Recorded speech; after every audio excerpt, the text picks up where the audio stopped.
Olá, internautas da S News. Hoje nós vamos falar sobre comunicação em tempos de pandemia.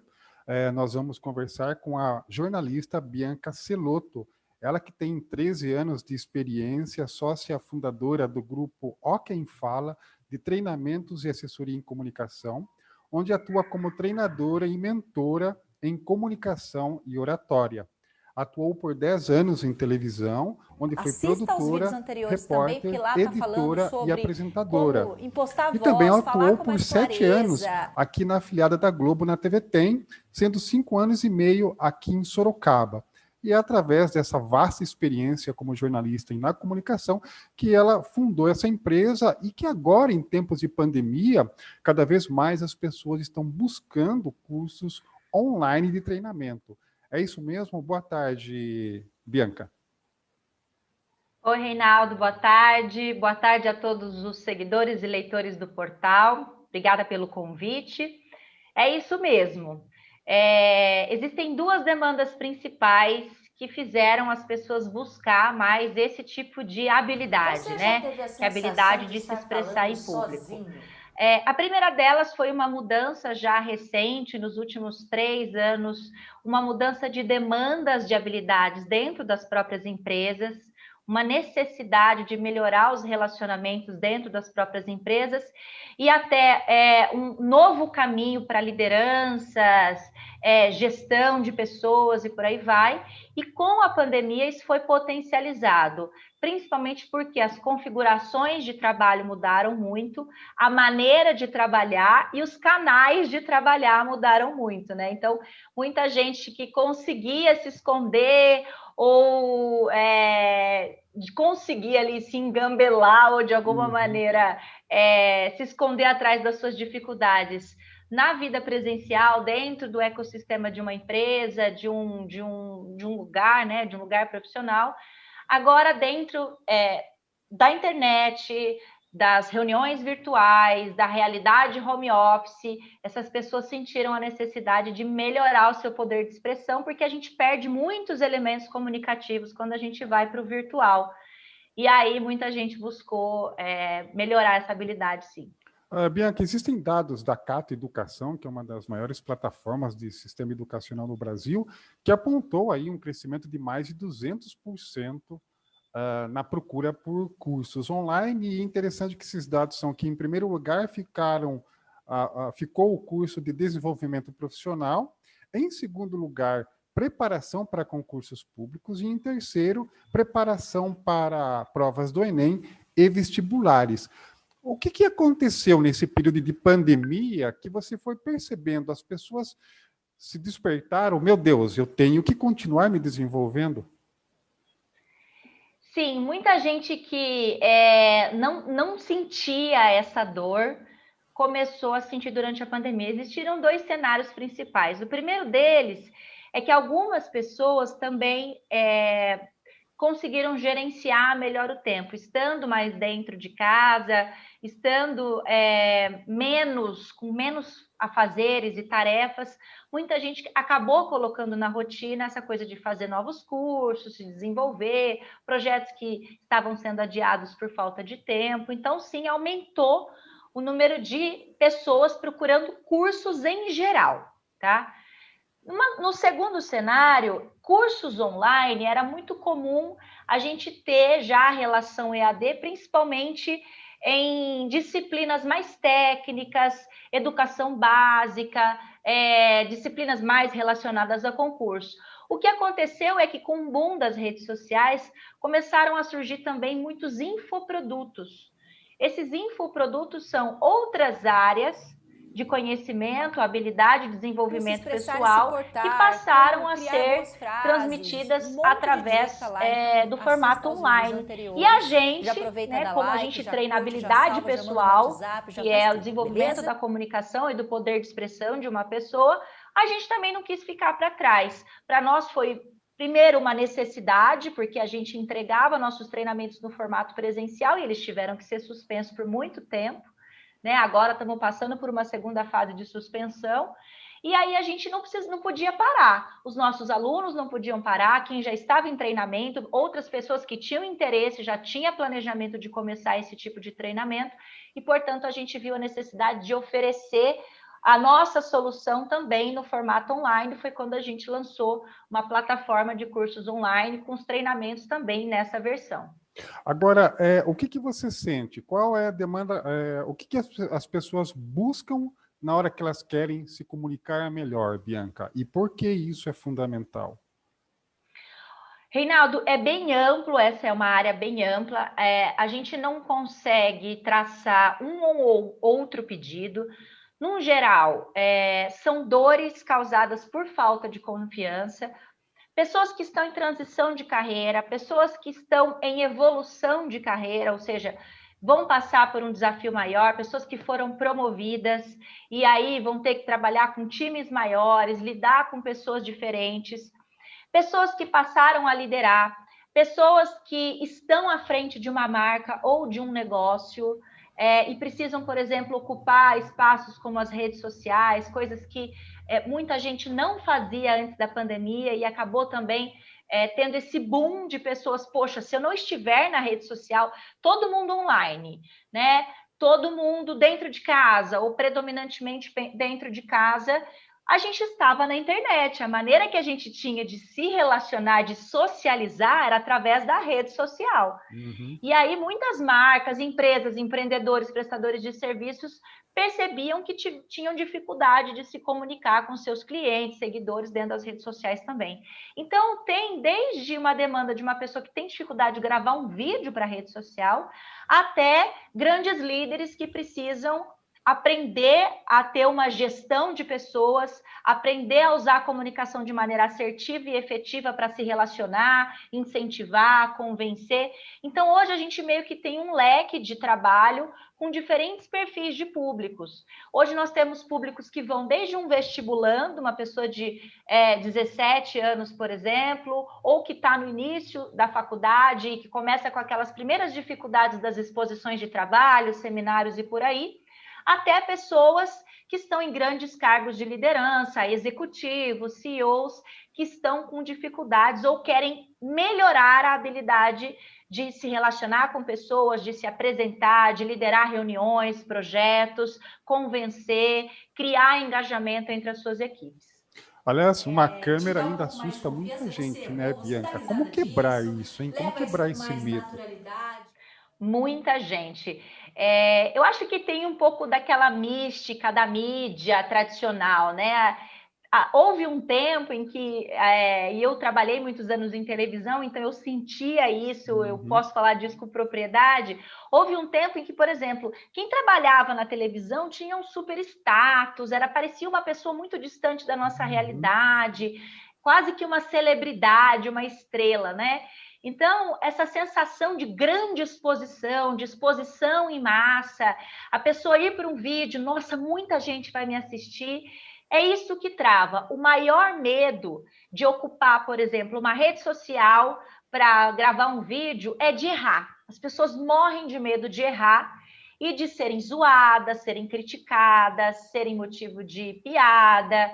Então, esse é o grande medo. Então, muita gente prefere não fazer do que arriscar, dar a cara a tapa e correr o risco de ser criticado.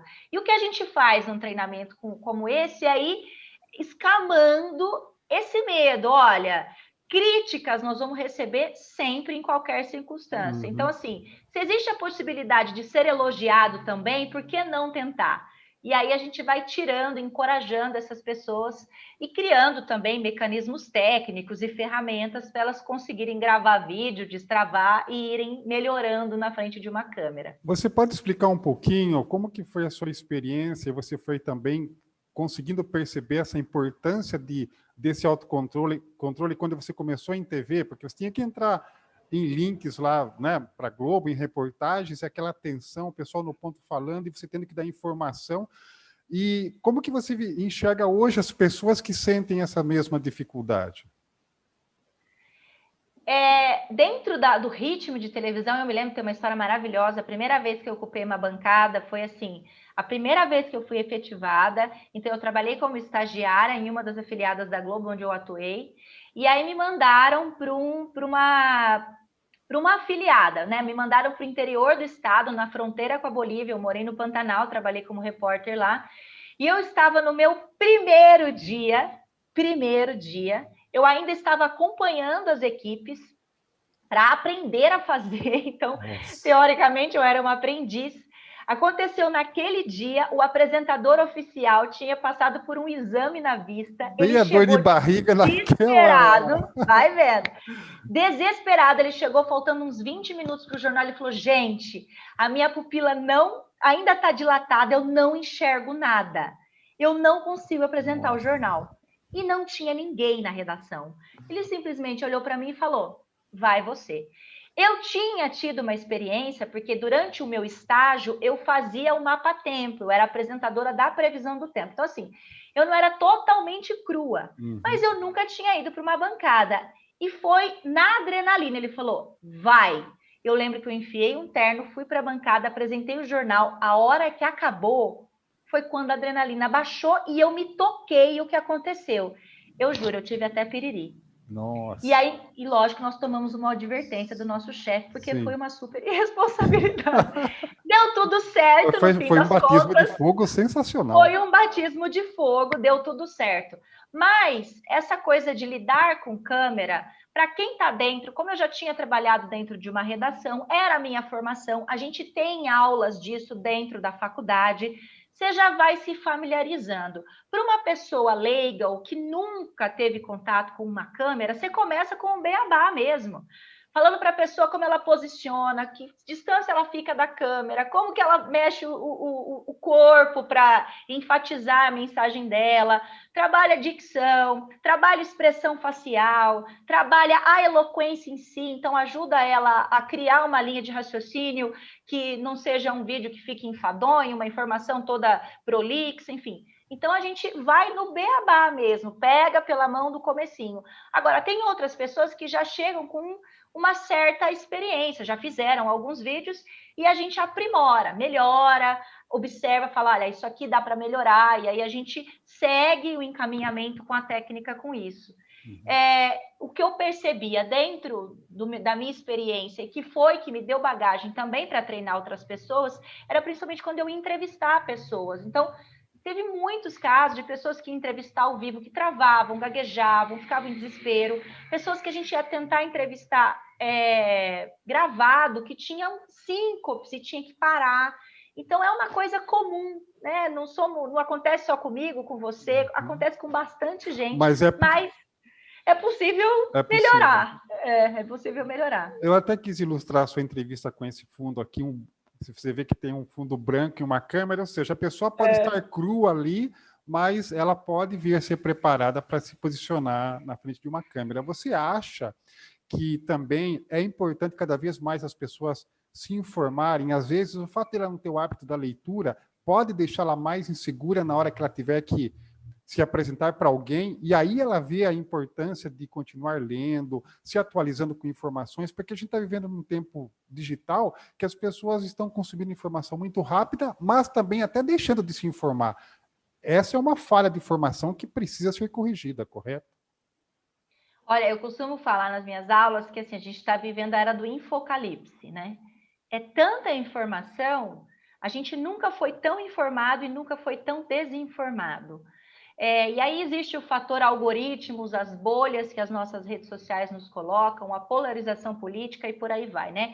Se a gente for parar para fazer uma análise, existe toda uma análise socioeconômica, cultural que dá para fazer a respeito disso. Mas sim, as pessoas estão desinformadas. Quando a gente vai trabalhar a habilidade de expressão em público de uma pessoa, ou seja, a gente tira ela da condição de falador e transforma ela num orador, uma das coisas que eu bato muito na tecla é, pessoal, não existe orador sem repertório. Então, eu não melhoro meu poder de argumentação, persuasão, convencimento, de expressão, minha performance, se eu não tiver repertório para isso. Então, se informar, a leitura, a gente faz muito isso, inclusive dentro das próprias aulas de treinamento, eu incentivo que eles leiam, tem que se informar por canais oficiais, tem sim que acreditar na imprensa, né? Que existe até isso a gente tem que educar hoje, tem sim que também contestar os canais de notícias, tem sim que combater fake news, tem sim que ler outras coisas, tem sim que se informar, assistir vídeos no YouTube e por aí vai. Quanto mais repertório, mais poder de expressão, mais poder de persuasão, e muito melhor a nossa argumentação também. Uhum. Bom, e para concluir, que recado você deixa para as pessoas que, nesse momento onde todas são levadas a um desafio interior, que é se aperfeiçoar durante a pandemia? Reinaldo, esse meu conselho não é nem um conselho que eu estou dando, é um conselho que o mercado está dando para as pessoas.